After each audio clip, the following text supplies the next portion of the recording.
All right, labour and material costs are weighing heavily on the price of construction in 2025. The cost to renovate your dream home is now more than 50% higher since 2021. Now, it doesn't mean that the great Australian renovation dream is out of reach. Tens of thousands of dollars can potentially be saved if you have the right conversations. And builders coach Kurt Hetzgerwalla has been working to educate builders and homeowners to avoid that price shock. Joins us now in the studio. Kurt, great to see you. Gosh, this is interesting what you do. What is a builder's coach and what advice have you got for people who are wanting to go into a reno? Okay, great. Thanks for having me, guys. So first up, absolutely, price shock is a real thing. There's data that shows build costs, materials and labour have shot up 53% in a 3-year period.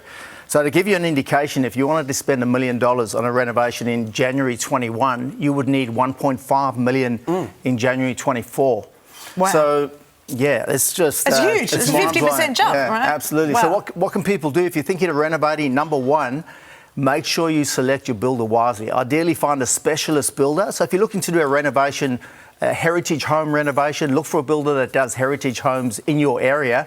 Check their portfolio of work, look at their reviews, speak to people, do your due diligence. So if there are people out there right now, though, Kurt, and they're thinking we're gonna put a reno on, yes. What are some of the biggest mistakes that you could kind of warn against at this stage?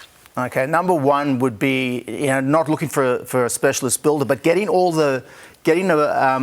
your design work done before speaking to a builder. So you want to get the builder involved early. There's actually a term for it, ECI, early contractor involvement or early builder involvement.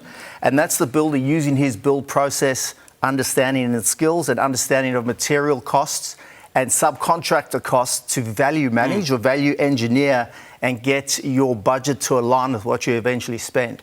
Do you like those companies that have the builder and the draftsperson or the architect under one roof? Some builders do, but they don't have to. Some of them have relationships with a suite of architects and designers, and then they need to lead a collaboration with the designers and architects, and also an estimator. Like, people need to look for a builder who has a proven process for doing accurate costs or quotes.